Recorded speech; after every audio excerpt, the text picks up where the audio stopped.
When Mary first tried to describe the ache inside her, she borrowed the language of the body. Sometimes it felt like fire burning up my spine, other times like ice freezing my blood. But trauma isn't measured by thermometers or X-rays. It lives in memory and heartbeat, in every thought you're too afraid to let surface. To understand Mary's story and the stories of countless children who bear wounds no one sees, we need to begin by talking about trauma itself. What it is, how it shapes us, and how, with the right help, it can eventually lose its power. Trauma is more than a bad day or a single shock. Clinicians divide it into categories for clarity. There's physical abuse, where a child might bear bruises, burns, or fractures from repeated hits or violent games gone too far. And sexual abuse, which leaves scars deeper than skin, twisting a child's sense of safety inside their own home. Both can lead to post-traumatic stress disorder, or PTSD, a condition defined by the American Psychiatric Association as a cluster of symptoms reliving the event in nightmares, avoiding reminders of it, feeling constantly on edge, that persist for more than a month after the trauma. Imagine two 10-year-olds. One is spanked too hard for breaking a plate, left with a bruise that fades. The other is violated behind closed doors, told it's just a game, and threatened into silence. The first child may cry and move on. The second stores terror like a virus, infecting every future relationship with fear. Both experiences matter, but the second creates a wound that bleeds inward, hard to heal without professional care. In the United States, trauma in childhood is far too common. The Centers for Disease Control and Prevention reports that nearly 1 in 7 children have experienced abuse or neglect in the past year alone. Rates vary by region. Rural areas often suffer from isolation, fewer social services, long drives to the nearest child protection office, while urban neighborhoods may have services closer at hand, but also higher rates of overcrowding and stress. Economic hardship amplifies risk too. Families living below the poverty line report abuse rates twice as high as those above it. When money runs out, stress runs high, and children can feel caught in the crossfire. Mary grew up in a small town not far from Bakersfield, California, a place where everyone knew everyone else's business on the surface, and yet deep secrets lurked behind every locked door. Neighbors greeted her with smiles, even as she quietly nursed bruises that never quite explained themselves. In her mind, the contradiction made no sense. Why would a community so tight-knit let one of its own children suffer? But the truth is that trauma is often hidden where we least expect it, disguised by respectability and fear.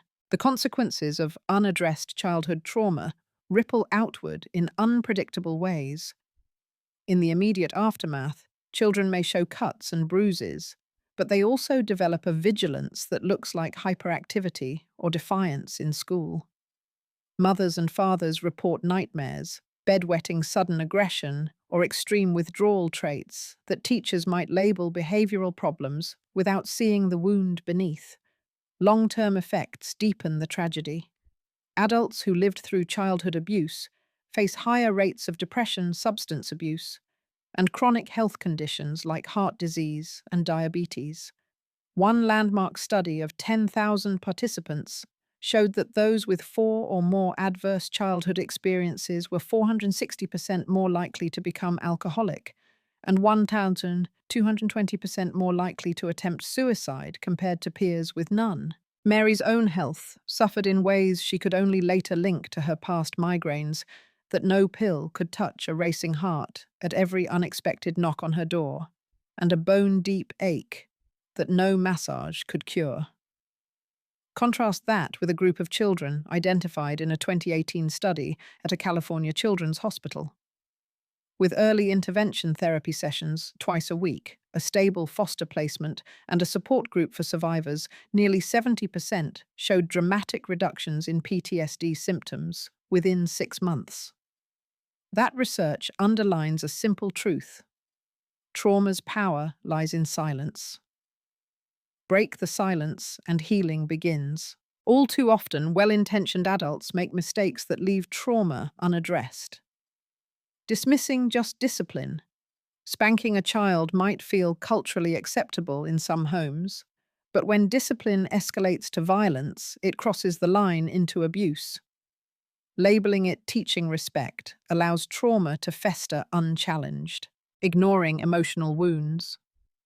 A child who refuses to play or startles at the slightest touch needs more than a pep talk about toughening up. Emotional trauma demands emotional care counseling, compassionate listening, and rituals of safety, treating disclosure as gossip. Teachers or relatives may fear getting involved, worried about family dynamics or legal entanglements. Yet mandated reporting laws in every state place the child's safety above all else. Failing to report suspected abuse perpetuates the cycle, underestimating the importance of documentation. Bruises fade. Memories blur, and over time the evidence seems to vanish. Without photos, medical records, or a written account, a child's voice can be drowned out in court by an articulate abuser or a protective parent. Each of these errors can turn a victim into a statistic, another face lost in the system. Mary's mother, for years, excused her husband's violence as discipline and ignored her daughter's silent pleas. Had someone stepped in when bruises first appeared, Mary's nights of terror might have ended long before she turned 13. If there is hope, it lives in knowledge and action. From Mary's story and the broader research, we can draw clear lessons. Listen and believe. When a child says it hurts or I'm scared, treat those words as evidence. Pediatricians, teachers, and neighbors must honor every disclosure as a cry for help, not a lie to be tested. Document thoroughly. Keep a dated journal of observed injuries and behaviors. Use your phone to take clear photographs in good light. Secure medical evaluations promptly. In court memory, fades records endure. Leverage. Mandated reporting. All U.S. states require certain professionals to report suspected child abuse. Whether you're a coach, a bus driver, or a librarian, learn your obligations. Reporting can feel daunting, but it is a lifeline for a child trapped in silence. Invest in early intervention. Research shows that consistent mental health support, CBT family therapy group counseling, can cut PTSD rates in half. Communities should fund trauma-informed schools and youth centers, where social workers and psychologists are as present as math teachers. Build a network of safety. Children need at least one trusted adult. For Mary, it was her history teacher, Laura Henderson, who refused to look away.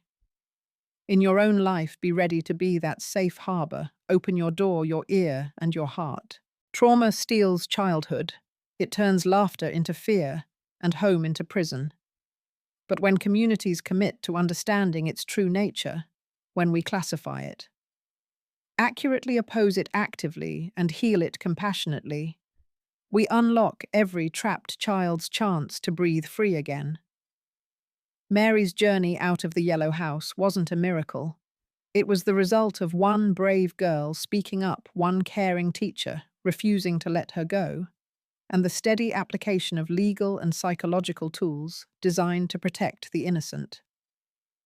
In the next section, we'll explore exactly how a teacher's timely questions and a small act of courage can tip the scales from victim to survivor. But first, remember, trauma's shadow cannot grow where light of attention is shining. Be that light.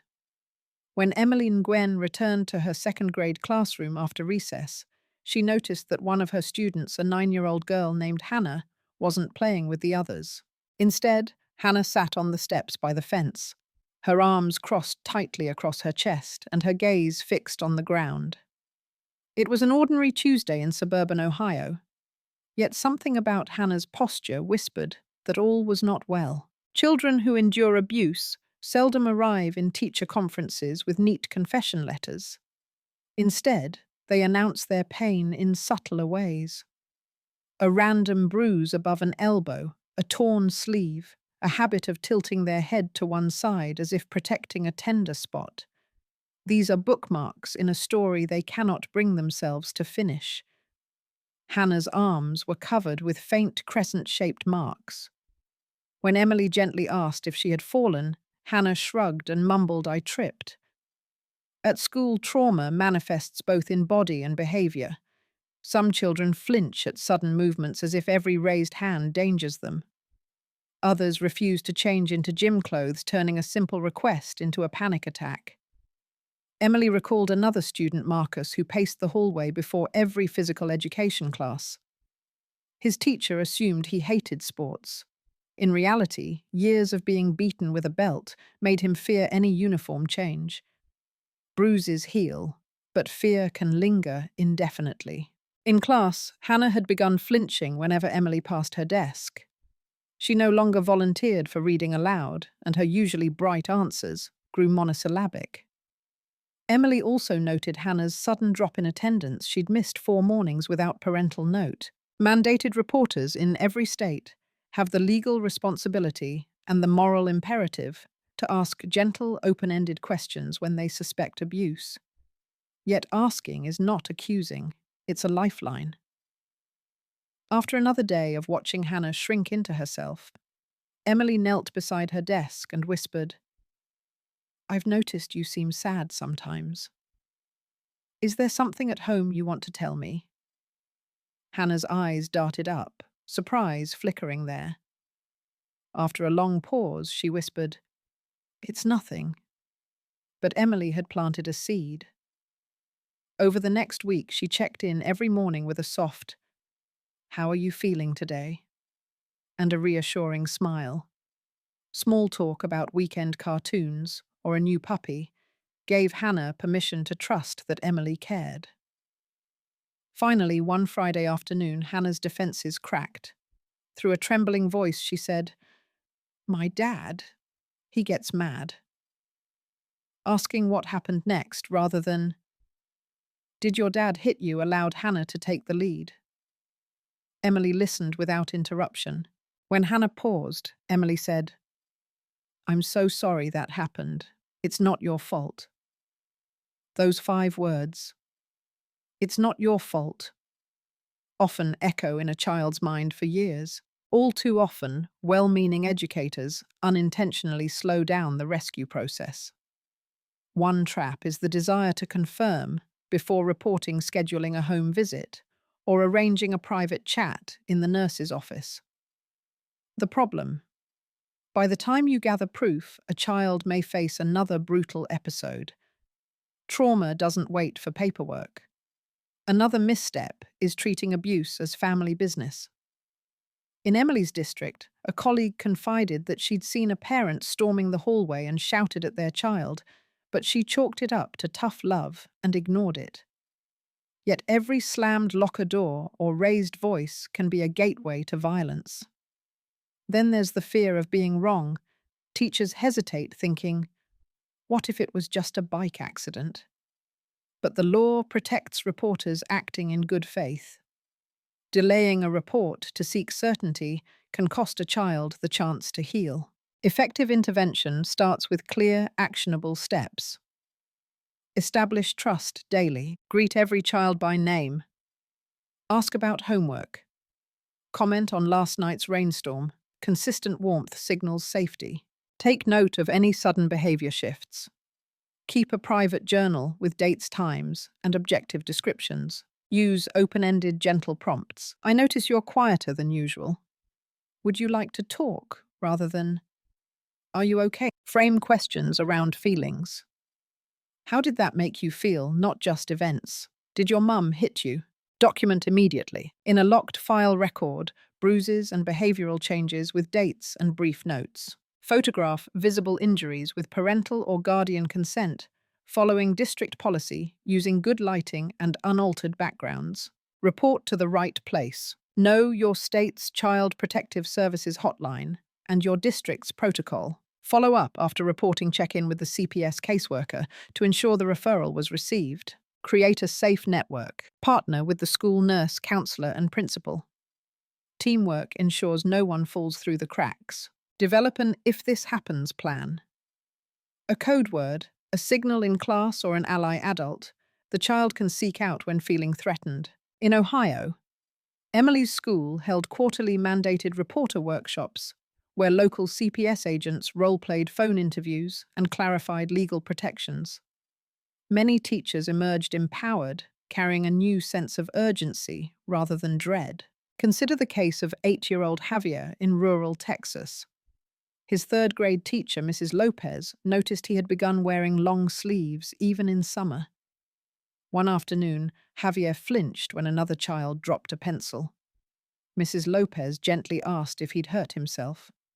He shook his head. After class, she told the school counselor, who scheduled a private meeting. Javier revealed that his stepfather had punished him with a belt for spilling milk. Within 24 hours, the counselor and Mrs. Lopez called CPS. An investigator arrived that afternoon, and by evening Javier was placed with his maternal aunt. Today, that aunt shares that Javier's nightmares have stopped, and his grades have improved from D's to B's. He even joined the soccer team, something he never would have tried when fear lived in every heartbeat. Timeliness matters. Every hour a child waits after the first disclosure is an hour more that abuse can recur. Believe first, verify later. Doubt has no appointment in the rescue plan. You can follow up with facts. A child cannot survive on them. Maintain confidentiality. Share details only with the mandated reporting team, hospital staff, and CPS. Gossip only endangers the child. Build a culture of care. Simple gestures, a hello at the door, a shared lunch, an extra moment of eye contact. Tell a child they matter. When Hannah finally walked into Emily's classroom clutching her backpack, her eyes no longer darted in fear. She sat quietly as Emily introduced her to the school counselor, then slipped quietly to the nurse's office for a checkup. 2 weeks later, Emily learned that Hannah was living with her grandmother, where nights were calm and questions were met with hugs, not rage. A year on, Emily spotted Hannah reading in a sunlit corner, her freckles dancing against the page. Emily's heart swelled. She had followed a simple set of steps. Notice the signs, ask the gentle question, document every detail, report to the right people, and create a network of support. In every school hallway, every playground, and every lunchroom, there is at least one child whose silence masks a storm. Teachers like Emily, counselors like Mrs. Lopez, and caregivers across America stand as sentinels. They ask the question, they keep the records, they ring the hotline so that no child's cry for help drifts off into the cold wind. Next, we will uncover the legal pathways and courtroom strategies that transform children's stories into justice. But for now, remember, a teacher's quiet question can become a child's lifeline. Be that lifeline. Detective Rachel Williams eased her chair back against the interview room wall and offered 11-year-old Carlos Martinez a warm smile. He'd been through more in his short life than most adults endure in a lifetime, bruises on his arms that didn't match his whispered stories of falling off my bike and nights spent huddled on the bathroom floor, too terrified to return to his bedroom. Tonight, Detective Williams was ready not only to listen, but to build a case that would bring him the justice he deserved. From the first moment she interviewed Carlos, Rachel understood that the legal system can feel like a tangled web to a child.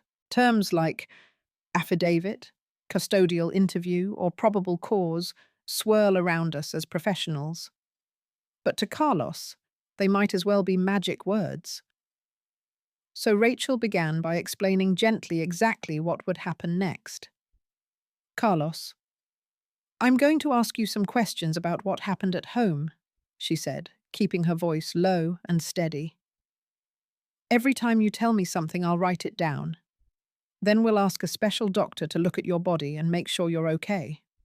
After that, I'll give all this information to a judge, and the judge will decide how to keep you safe. Carlos nodded, blinking back tears. This clarity, this roadmap, was the first step in helping him regain control. In every US state, once a mandated reporter or anyone makes an initial call to Child Protective Services or the police, a formal investigation must follow. For Detective Williams, that meant collaborating closely with CPS caseworker Angela Ruiz. Within hours of Carlos's disclosure, Angela arrived at his school with a county-issued camera and a CPS report form. Angela knelt beside Carlos's desk and said, "I need to take some pictures of your bruises so we can show the judge they're real. Can you roll up your sleeve?" Her tone was matter-of-fact, but kind, as though she were helping him tie his shoelaces. With Rachel's permission, Angela snapped crystal-clear photos, a pale purple crescent above his elbow, a faint yellow ring around his forearm. Each image, dated and catalogued, became a piece of tangible proof. Next came the medical exam. Under state law, any child suspected of abuse is entitled to a forensic medical evaluation. At the county hospital, Dr. Layla Patel greeted Carlos with a soft voice and asked him if he'd like a stuffed animal to hold during the exam. While Carlos clutched the bear, Dr. Patel conducted a gentle head-to-toe inspection, documenting every mark on an official injury chart. Then she took her own high-definition photographs, submitting them directly to the prosecuting attorney's office. By the end of the night, there were multiple streams of evidence, Carlos's own recorded statements, Angela's photographs, Dr. Patel's medical report, and Rachel's handwritten notes. Each element served as a vital thread in the tapestry of proof. One common pitfall in child abuse cases is asking leading questions. "Your dad hit you with a belt, right?" which can taint a child's testimony and give defense attorneys ammunition to claim suggestion. Instead, Detective Williams worked with a forensic interviewer certified through the National Children's Advocacy Center. Together, they conducted an open-ended, non-suggestive interview. "Can you tell me everything you remember about last Tuesday after school? What happened next? How did that make you feel?" Using narrative prompts rather than yes and no questions, they allowed Carlos to tell his story in his own words. When he hesitated, Rachel gently encouraged him. "Take your time, Carlos. I want to hear it all." This approach reduced the risk of leading the child and strengthened the admissibility of his statements in court. By dawn the following day, the county's assistant district attorney, Marcus Liu, had reviewed the evidence package. He recognized the clarity of the documentation, especially the time-stamped photos and Dr. Patel's chart, and knew the case was trial-ready. Stanislav Stan Cohen, the guardian ad litem, appointed to represent Carlos's best interests, joined the team that afternoon. Stan's job was to speak for Carlos in court, independent of either the prosecution or the defense. In their first meeting, Stan asked Carlos if you had one wish for what happens next. "What would it be?" Carlos whispered. "I want my dad to never come near me again." Stan took careful notes. "I will tell the judge that, and will ask to have you moved to a safe foster home while this goes on." Later, in a closed-door pretrial conference, Rachel Stan and Ada Liu sat with the defense attorney representing Carlos's father. They presented the evidence, the photos, the medical report, the video of the forensic interview recorded according to state rules. With each piece laid out, they built a clear narrative of repeated physical abuse, culminating in that final night when Carlos had bitten through his lip, defending himself. One of the most overlooked tasks in child abuse prosecution is file organization. Inconsistencies in dates or missing pages can derail a case. So Detective Williams maintained a forensic binder with color-coded tabs. Photos, medical reports, CPS reports, statements and legal motions. Each tab contained a cover sheet with a summary of contents, numbered pages matching the prosecution's exhibit list, digital backups stored securely in the district attorney's evidence vault, When Ada Liu needed to reference the exact time Angela took the first photo of Carlos's arm, he simply flipped to Exhibit 3A and found it no searching, no second guessing. This precision conveyed professionalism to the judge and jury, reinforcing the credibility of the entire investigation. Experienced defense attorneys often move to exclude evidence by questioning chain of custody or claiming that a child's memory is unreliable.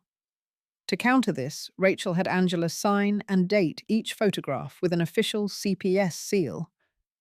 Dr. Patel's medical chart included her licensing information and a certificate of completion for pediatric forensic training. Carlos's forensic interview was conducted in a specialized child-friendly room, and the interviewer's credentials were notarized. By front-loading these details, the prosecution minimized the defense's ability to raise doubts about evidence authenticity. When the defense attorney tried to argue that Carlos's bruises could have come from a playground accident, Ada Liu calmly pointed to the consistency of the official medical report and the lack of any school-reported falls that day. On the day of the preliminary hearing, Carlos arrived at the courthouse in a CPS transport van, clutching a small blanket. Rachel and Stan stayed by his side, explaining each courtroom ritual. "That's the bailiff. He'll ask you to stand and raise your right hand.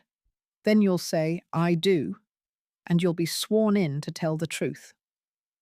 When the moment came, Carlos stood on the witness stool beneath the bright court lights. He looked nervous, but Detective Williams gave him a reassuring nod from the gallery. Stan sat beside him at the witness table, quietly rubbing the back of his hand. "Please state your full name," the prosecutor began. "Carlos Luis Martinez," he said, his small voice echoing. "Are these the photographs you identified last week?" the prosecutor asked, pointing to exhibits on the easel. "Yes, that's my arm," Carlos replied. He answered each open-ended question, telling the judge how his father made him roll up his sleeves, how the belt burned him, and how he tried to protect himself. At the end, the judge thanked him, removing the weight of formality by saying, "Thank you for your courage, Carlos. You did very well." Following the hearing, the judge ordered temporary custody of Carlos to the state's child welfare agency and assigned Stan as his permanent guardian ad litem until the case concluded. Rachel accompanied Carlos to the car where he quietly hugged his blanket. "I'm proud of you," she said softly. "Because you told the truth, you're safe now." Over the next weeks, prosecutors negotiated with the defense, eventually securing a plea agreement. Carlos's father would plead guilty to misdemeanor assault and lose all custodial rights, while Carlos's mother, who had enabled the abuse, would attend parenting classes and supervised visits only. It wasn't perfect, but it meant Carlos would never again return to the home that had terrorized him. Early clear documentation, from photos and medical reports to forensic interviews, every scrap of evidence strengthens the case. Collaborative, multidisciplinary approach. Police, CPS, medical professionals, prosecutors and guardians ad litem each have a role. When they work in harmony, justice moves faster. Child-centered procedures. Explaining every step in child-friendly language and ensuring supportive adults are present makes courtroom appearances less traumatic. Preparation for defense. Challenges. Chain of custody stamps. Professional credentials and consistent protocols deter attempts to exclude key evidence. By weaving each thread, Carlos's testimony, Dr. Patel's medical findings, Angela's photographs, and Detective Williams's notes into a cohesive fabric, the legal team created more than a case file. They built a bridge from fear to safety, from silence to justice. And for Carlos, that bridge led him out of the shadows of his past and into a future where he could finally sleep without nightmares. Next, we'll turn our attention to Mary's own path of healing through therapy and community support. How cognitive behavioral strategies and a strong support network can transform a survivor into an advocate. By the time Mary settled into Dr. Martha Wilson's cozy office, its soft armchair, the muted light streaming through lace curtains and the gentle tick of a wall clock, she had already crossed a threshold few children ever do. She was no longer the terrified 8-year-old hiding under her blanket at night. Yet even at 20, freshly free from her family's nightmare, Mary found that escaping her past was only the first step. True healing would require learning how to live again. Dr. Wilson began each session by asking Mary to map where she felt safety in her own body. Mary put her hand over her heart and noted the steady thump that was no longer a hammer of panic. "We'll build on that," Dr. Wilson told her. Their work started with cognitive behavioral therapy, CBT. Mary learned to notice automatic thoughts, those sudden whispers in her mind. "You're worthless. He'll find you again." Dr. Wilson taught her to challenge each one I survived. "I'm safe now." Over weeks, Mary filled pages of her journal with thought records, pairing fearful memories with rational statements that slowly reprogrammed her reactions. But some memories clung deeper than words could reach. Even years later, the crackle of a broomstick against a floorboard would send her entire body snapping to alert.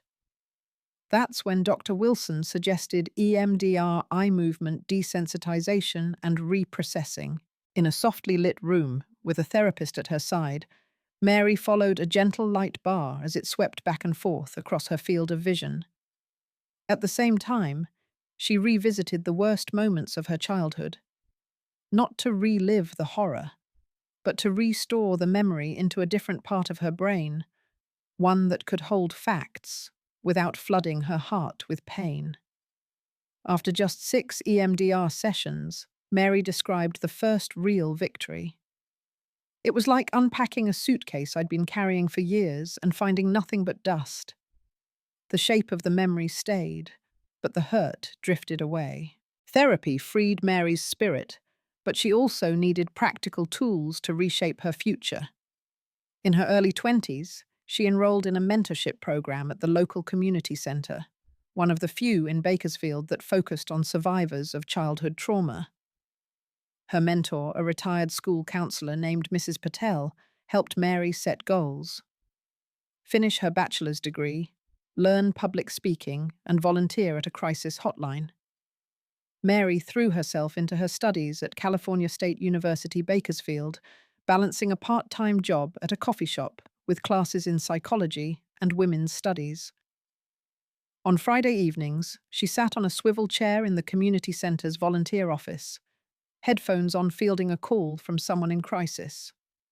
"Thank you for calling. You're not alone."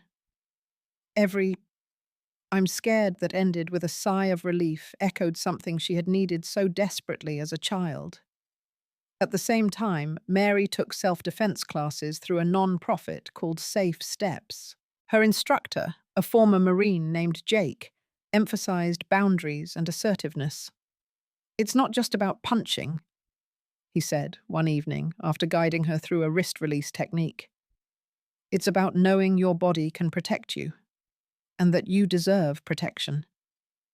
As Mary practiced blocking and striking, she felt layers of fear peel away, replaced by a quiet confidence. Despite her progress, Mary stumbled more than once. After a few months of therapy, she felt cured and skipped sessions. Numbness crept back. She barely slept, started snapping at friends, and walked through her days as though underwater. It wasn't until her mentor gently reminded her, "Healing isn't a sprint. It's a lifelong marathon," that Mary returned to Dr. Wilson's office. Another misstep came when she tried to be entirely independent. Proud of her self-sufficiency, she refused to ask for help when mounting student loan bills made her skip meals. Her body protested with headaches and exhaustion symptoms she'd once chalked up to stress, but now recognized as echoes of old neglect. By reaching out to a financial aid advisor and a campus counselor, she learned that accepting support didn't mean weakness. It meant valuing herself enough to stay well. Mary also had to learn the art of setting emotional boundaries. In one workshop on survivor empowerment, a well-meaning fellow attendee insisted they describe every detail of her worst trauma to a group promising catharsis. Terrified of judgment, Mary tried, but halfway through she retreated inward, shaking. That night she realized that forcing herself to rehash memories for others' comfort was a trap. True sharing happens on her terms, and only when she's ready. Reflecting on her 20s, Mary distilled 4 guiding principles. Therapy is a toolbox, not a temple. Different tools work for different seasons. CBT helped her reshape thought patterns. EMDR eased the body's alarm system. Some days she journaled, other days she simply sat in silence. The key was having options. Community heals. Isolation had been an instrument of her abusers. Community was her antidote. Whether it was laughter over coffee with classmates, tears in a support group circle, or shared yoga mats at a trauma-informed studio, Mary flourished when she knew she was not alone. Advocacy empowers. Teaching self-defense. Mentoring younger survivors and speaking at local schools gave Mary purpose. Every time she helped someone else find their voice. No one deserves to be afraid in their own home. She reclaimed a piece of her own power. Self-compassion is non-negotiable. For years, Mary was her own harshest critic, punishing herself for things beyond her control. In therapy, she learned to speak to herself as she would to a dear friend. "It's okay. You did your best with what you knew." This gentle inner voice became her anchor whenever doubt or pain resurfaced. By age 30, Mary had completed law school and passed the bar. But the memory of her own childhood still guided her. They say the heart never forgets its first home. She decided to open a small pastry shop in Bakersfield's town square, Miss Mary's Sweets. Every cookie and fudge bar carried a recipe taught by her second mother, Mrs. Laura Henderson, back when she was still called Mary Catherine Johnson. The shop became more than a business. It was a healing hub. Support group meetings were held at the back table on Thursday nights. Flyers for child help and RAIN hotlines sat next to the cash register. On slow afternoons, Mary offered a free cup of tea to anyone who wanted to talk. One afternoon, a woman in her late 20s walked in her hands, trembling as she ordered a slice of chocolate torte. Over warm tea, she shared that she'd just escaped an abusive relationship and didn't know where to turn. Mary listened, fetched resource cards, and placed a gentle hand on the woman's shoulder. "You deserve peace," she said. In that moment, Mary saw her own journey mirrored in another's eyes and knew her mission had come full circle. Mary's healing was and always will be an evolving process. She still attends monthly therapy check-ins practices, yoga, to keep her body grounded, and reads voraciously on trauma research. But now, when nightmares creep in, she whispers to herself, "You're safe. You're here." Above all, Mary learned that rebuilding life after trauma isn't about erasing the past. It's about integrating it into a story of resilience. Every dream she chased, every hand she held, and every cookie she baked is a testament to the truth that survival can blossom into strength, and that from broken pieces, a beautiful mosaic can emerge. Next, we'll turn outward again to explore how communities and social service organizations can come together to prevent abuse before it starts, because the brightest future begins with protecting our children today. In the tight-knit town of Glenwood Springs, Colorado, a Saturday morning workshop drew more parents than anyone had expected. The community center's multi-purpose room, filled with folding chairs, each one occupied by someone who wanted to learn how to keep children safe. There were mothers, clutching coffee mugs, grandmothers in floral blouses, even a few dads who looked nervous as they settled their toddlers on their laps.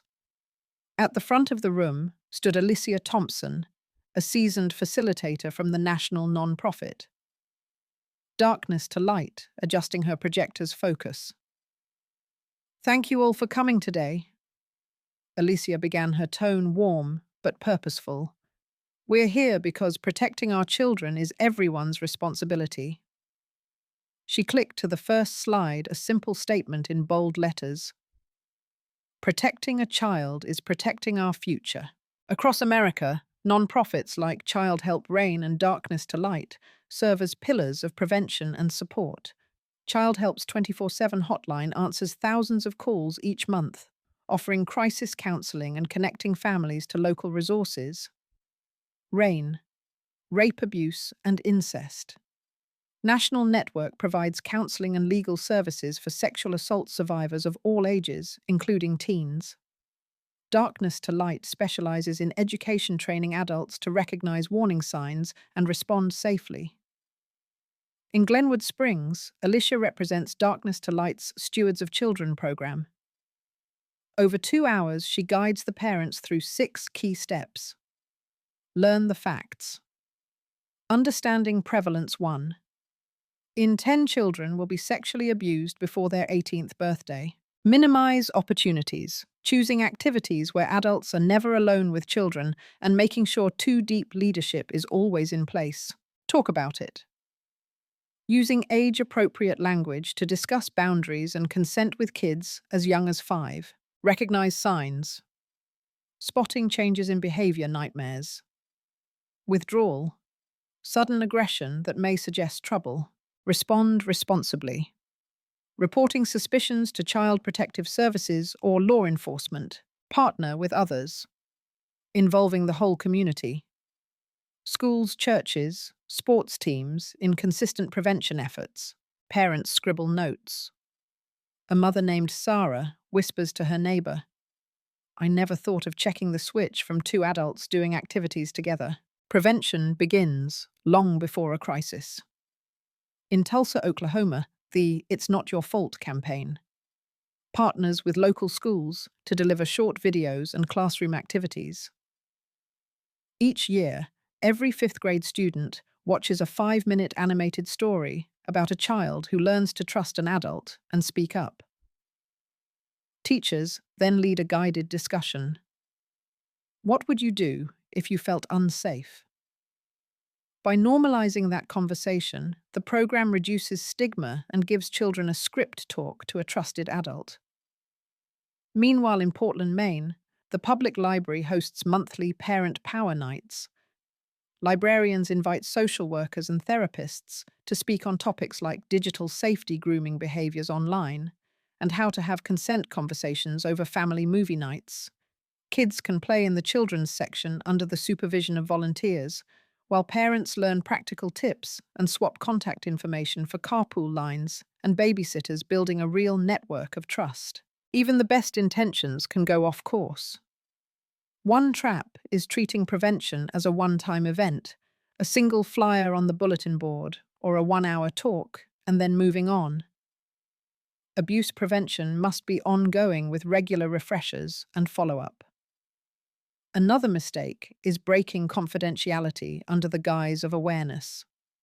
Spreading detailed accounts of a local case on social media might garner likes, but it can re-traumatize victims and discourage others from coming forward. There's also the danger of volunteer burnout. In rural counties, a handful of social service workers shoulder massive caseloads. Volunteers who pitch in without proper training can unintentionally make mistakes.